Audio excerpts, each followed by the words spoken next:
Görəsən ilk dəfə dünyanın kainatın mərkəzində olduğunu kim demişdi? Bəs canlıların təkamül etdiyini ilk dəfə kim müşahidə edə bilmişdi? Ya da ilk dünya xəritəsini tərtib edənin adı bilinirmi? Sadaladıqlarımın ortaq nöqtəsi bu şəxsdə birləşir. Anaksimander. O, müasir insan düşüncəsinin və məişətinin mərkəzində dayanır. Yazının ixtirasından Anaksimandra qədər olan dövrdə xətti formada inkişaf edən düşüncəmiz bu şəxsdən sonra inanılmaz bir sıçrayış əldə edərək müasir dünyamızın təməllərini başlatdı. Amma necə ola bilərdi ki, bu qədər şeyin bünövrəsində yalnız bir şəxs dayansın? Elə isə gəlin Anaksimandr yaxından tanıyaq.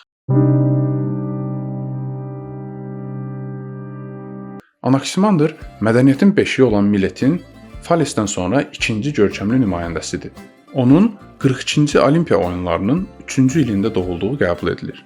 Biraz sonra görəcəyimiz fikirlərində Falesin təsiri olduğundan, ənənəyə görə o, Falesin tələbəsi idi. Fəlsəfə tarixində ilk yazılı əsər qələm almaqla birlikdə nəsr formasında yazı yazan ilk filosof hesab edilir. Perifiseos, yəni təbiət haqqında adlanan bu əsərindən orijinal formada bir cümləsinin günümüzə qədər gəlib çatmağı doğrudan da heyrətamizdir.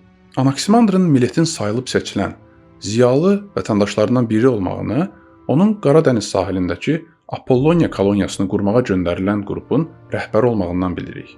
Mənbələrdə Anaksimandrın Apolloniyadan başqa Spartaya getdiyini də bilirik. Amma bundan əlavə, onun da Fales kimi bilikli olduğuna görə Misir və Babilistana gedə biləcəyi də rəvayət edilir. Məşhur Romalı filosof Siseron Anaksimandrın Spartada baş verəcək zəlzələni qabaqcadan təxmin etdiyini deyir. Amma bizə maraqlı olan zəlzələnin doğrudan da baş verib-verməməsi deyil, daha çox Anaksimandrın zəlzələnin baş vermə səbəbləri ilə bağlı irəli sürdüyü fikirlərdir. Ona görə də sözü uzatmadan Anaksimandrın kəşflərinə baxa bilərik. Anaksimandrın kəşflərinin dəyərini başa düşmək üçün o dövrdəki ortalama bir insanın dünya ilə və kainatla bağlı ibtidai təsəvvürlərini qavramalıyıq. İnsanlar yaşadığı coğrafiyadan asılı olmayaraq daim təcrübə etdiyi dünyəvi hadisələri tanrıların və digər fövqəltəbii varlıqların qüvvələri ilə açıqlamağa çalışmışdılar. Məsələn, Babil yaradılış dastanı olan Enuma Elişin ilk sətirlərinə baxaq.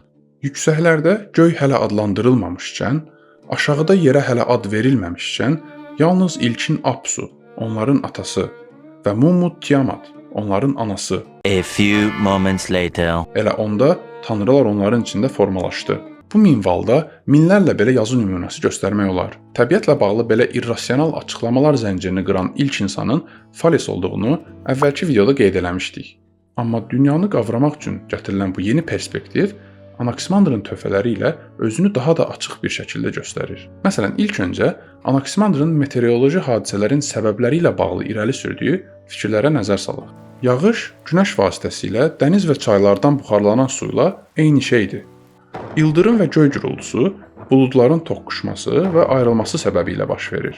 Zəlzələlər hədsiz yağış və ya istilik sayəsində yerdə əmələ gələn yarıqlara görə baş verir. Bu yarıqlara hava sürətlə dolduğu və orada cərəyan elədiyi üçün silkələnmə baş verir. Burada diqqətimizi bu izahların doğruluq payının olub-olmamağından çox, Anaksimandrın təbiətdə gördüklərini başa düşmək üçün istifadə elədiyi yanaşmaya verməliyik. Günümüzdəki ortalama bir insan yağışların və istiliyin zəlzələni meydana gətirmədiyini bilir.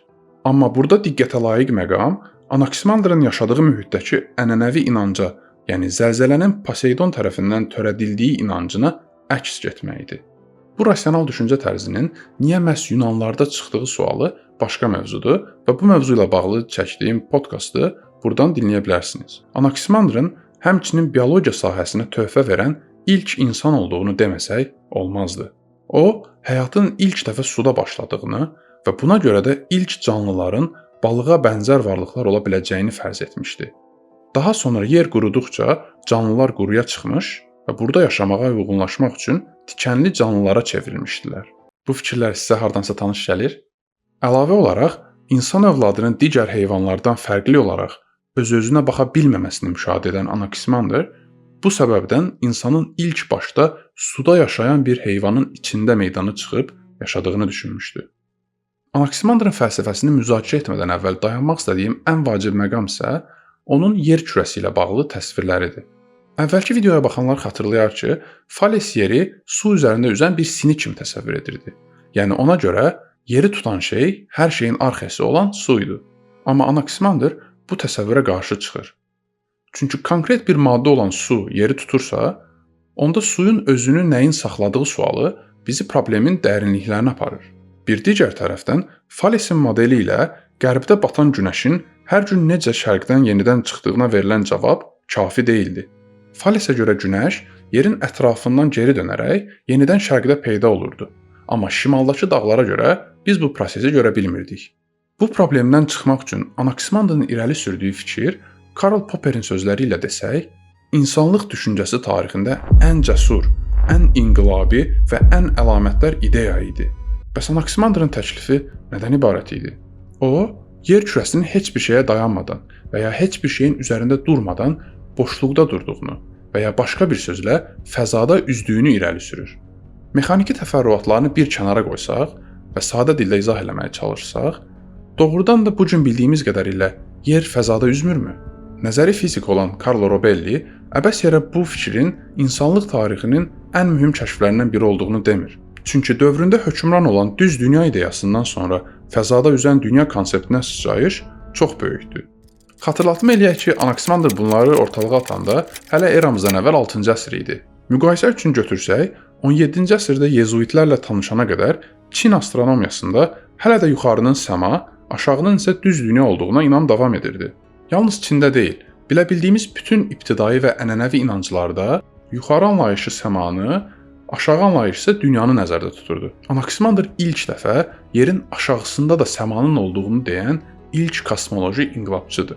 Bəs Anaximander necə təxmin edə bilərdi ki, yerin yuxarısında olduğu kimi aşağısında da səma var və ya başqa bir sözlə yer boşluqda durur? Fikir verdinizsə, bayaq Falesinin modelində günəşin hərəkəti ilə bağlı bir problemin olduğunu vurğulamışdım. Anaximanderın bu yeni modeli isə günəşin qərbdə yox olub, şərqdə yenidən çıxmağını, onun yerin altından keçərək getməsi ilə izah edirdi. Bəs günəşin yer kürəsinin altından keçə bilməsi üçün yerin altında boşluq olmalı deyilmi? And the sun goes down, and then the sun reappears the other side. So how do they go through? If they have to pass through, there should be nothing. It should be open. So it's very simple. Okay. But this is the point. If it is very simple, why nobody in China got it? Why nobody in America got it? Why? Niyə başqaları da eyni kəşfi daha əvvəldən edə bilməmişdi? Doğrudan da yaxşı sualdır. Gördüyünüz kimi bu ideya bizim fundamental dünya anlayışımıza və təcrübəmizə ziddir. Birincisi, bütün əşyaları boşluqda buraxdığımda aşağı düşür. Elə isə yer boşluqda necə dura bilər? Bu sualın ikinci cavabı isə bundadır ki, bu sıçrayışı edə bilmək üçün qəbul eləməlisən ki, dünya indiyənə kimi düşünüləndən fərqli ola bilər və buna görə də biz köhnə təsəvvürlərimizi daima dəyişməli ola bilərik. Bu isə ancaq o mühitdə baş verə bilər ki, orada ənənələr sorğulana bilsin və bunu sorğulayanlar təqib edilməsin. Birinci suala qayıtsaq, Aristotel Anaximanderın yerin düşməsi üçün bir səbəb yoxdur cavabını verdiyini deyir. Buna görə Anaximander yerin kainatın hər tərəfinə eyni uzaqlıqda olduğunu və bu səbəbdən də kainatın tam mərkəzində olduğunu irəli sürür. Hər tərəfə eyni uzaqlıqda olduğu üçün isə yerin hər hansısa bir tərəfə yaxınlaşmasına və ya başqa bir sözlə hərəkət eləməsinə ehtiyac da yoxdur. Gördüyümüz kimi Anaximanderın dahiliyi çeynənmiş yer niyə düşmür sualını yer niyə düşməlidir ki sualı ilə əvəzləyərək gətirdiyi yeni nöqteyi nəzərdir. Çünki bununla Anaximander gündəlik gördüyümüz əşyalarla yerin eyniləşdirilməyini sorğulayır. Başqa və daha aydın sözlə desək, o müşahidə edilən düşmə hərəkətinin mütləqliyini sorğulayır. Məsələn, praktik misal versək, yer kürəsinin şimal yarımkürəsində də, cənub yarımkürəsində də yaşayan insanlar yerə tərəf düşür. Təbii ki, bizim burada düşmə dediyimiz şey cazibə qüvvəsinin təsirinə görə baş verir. Amma burada bir mütləq aşağılıq və ya mütləq düşmə anlayışı yoxdur. Biz Anaximanderın etdiyini, yəni dünyanı daha yaxşı qavramaq üçün perspektivini kökündən dəyişməli olduğunu başqa bir dahi insanda da görmüş elə bil. Kim ola bilər görəsən? Tapdım. Albert Einstein. O, xüsusi nisbilik nəzəriyyəsini irəli sürəndə indiliyin və ya eyni vaxtlılığın mütləq olmadığını, müşahidəçinin hərəkətinə nisbi olduğunu kəşf eləmişdi.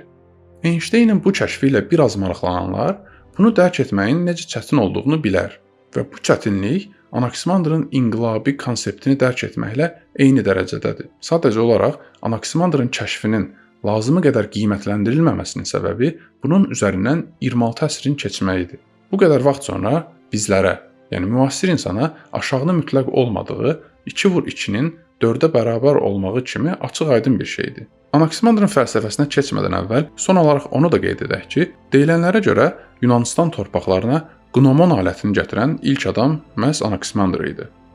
Normalda bu alət gün ərzində saatı göstərməyə kömək edir. Anaximandrın qnomon vasitəsilə kölgələrin uzunluğunun il içində dəyişməsinə fikir verərək yerin ekliptik hərəkət etdiyini də kəşf etdiyi deyilir. Əgər bu doğrudursa, onda doğrudan da Anaximandrın insanlıq tarixi üçün etdiyi mühüm kəşflərə bununla daha birini də əlavə edə bilərik. Anaximandrın fəlsəfəsi ilə bağlı əsas mənbələrimiz Aristotel və onun tələbəsi Feofrasdır. Anaximandrın fəlsəfəsində açıq bir şəkildə Falesin və əvvəlki Yunan mifologiyalarının təsirini sezmək mümkündür. Fales kimi onu da narahat edən əsas sual arxenin nə olduğudur. O, Falesin ideyası ilə razılaşmır, çünki su hər bir maddəni, ən azından öz əksini əhatə edə bilməzdi. Əgər belə olmuş olsaydı, onda quru deyilən anlayış olmamalıydı.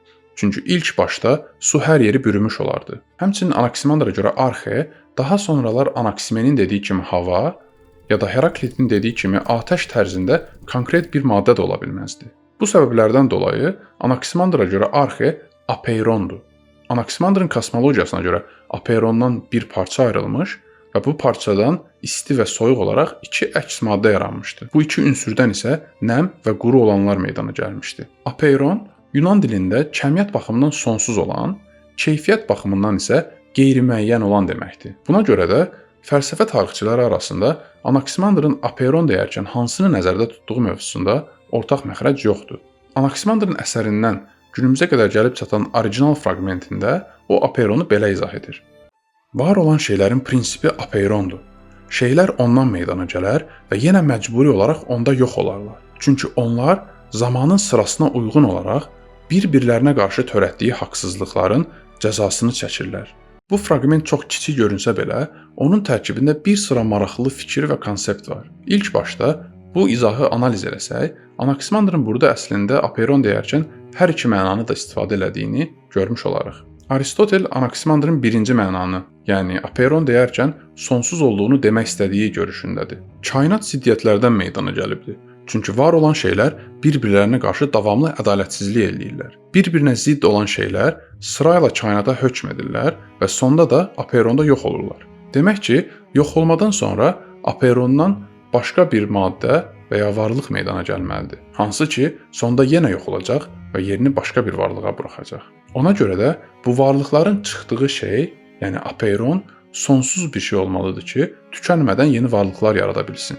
Başqa bir sözlə desək, varlıqların varlığının mənbəyi sonsuz bir şey olmalıdır ki, bu dövri hərəkət daim davam etsin. İndi isə apeironun ikinci mənasını təhlil edək. Varlıqlar arasında ziddiyyətlər və fərqliliklər var olduğuna görə, keyfiyyət baxımından apeiron qeyri-müəyyən və ya xüsusiyyət daşımayan bir şey olmalıdır. Çünki hər şeyin ilk maddəsi Falesin dediyi kimi müəyyən bir şey olsaydı, onda onun əksi bu müəyyən varlıqdan çıxa bilməzdi. Çünki zidd olan varlıqlar elə ən başda bir-birlərini silərdilər. Həmçinin hər hansısa bir maddə sonsuz olsaydı, onda digər maddələr aradan qalxardı. Bütün maddələr və ya elementlər isə sırayla yox olduqları üçün apeiron bunlardan keyfiyyət baxımından fərqlənməli idi. Ona görə də apeiron müəyyən xüsusiyyəti olmayan bir şey, yəni qeyri-müəyyən olmalıdır. İndi isə apeironun insanlıq tarixi üçün əhəmiyyətli bir konsept olduğunu göstərmək üçün onun nəzəri fizika ilə oxşarlığına göz ataq. Anaximandr apeironu irəli sürərək bu qəliz dünyanı qavramaq üçün bəzən birbaşa müşahidə edə bilməyəcəyimiz şeylərin var olduğunu xəyal etməyimizin labüd olduğunu göstərir. Nəzəri fiziklərin etdiyi də elə bu deyilmi? Einstein məkan-zamanın bükülməli olduğu fikrinə gəlmək üçün dəfələrlə düşüncə eksperimentləri apardı. Schrödinger kvant fizikasının mürəkkəb olduğunu izah edə bilmək üçün pişik düşüncə sınağından istifadə elədi. Anaximandrın öz dövrünə yaxın olanlardan misal versək, atomçular maddənin təşkilini izah etmək üçün gözlə görə bilmədikləri atomları fərz etdilər. Ona görə də bütün bu metodlara Anaximandrın apeironunun xələfi deyə bilərik. Anaximandrın o kiçik fraqmentində gördüyümüz bir digər vacib xüsusiyyət isə hər şeyin məcburi olaraq Apeironda yox olmağı və bunu zamanın sırasına uyğun bir şəkildə eləmələridir. Bu məcburiyyətdən və zamanın sırasına görə hərəkət eləmədən bir təbiət qanunu çıxara bilərikmi? Yəni Anaximandr burada var olmanın və ya yox olmanın bir təbiət qanununa görə hərəkət etdiyini demiş ola bilərdimi?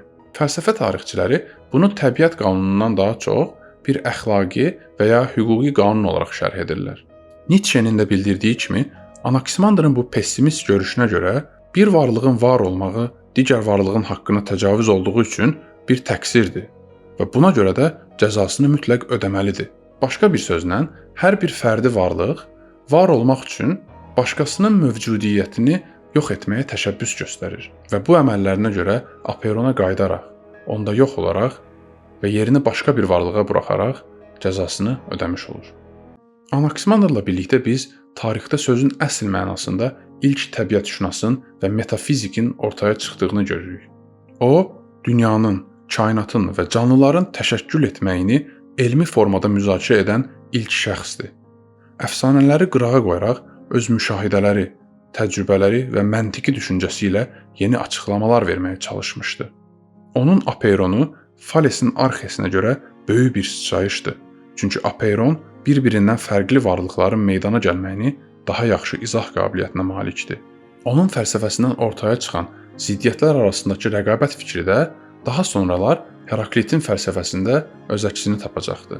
Həmçinin özündən sonra gələn atomçular və Epikurun da iddia etdiyi kimi sonsuz kainatların və ya sonsuz dünyaların var olduğu fikrinin banisi də məhz Anaximandrdır. Anaximandrın dünyası tanrılar tərəfindən yaradılmamış və idarə edilməyən ilk mütərəqqi fəlsəfi dünyadır. Anaximandra qədər mədəniyyətlər tarixində görə bildiyimiz qədərilə iki əsas qütb var idi.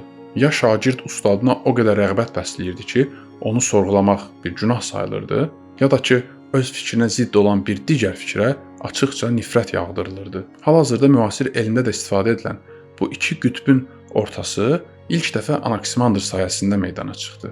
Anaximandr Falesə dərin hörmət bəslədiyi halda çəkinmədən və açıq bir şəkildə onun fikri ilə razılaşmadığını deyə bilmişdi.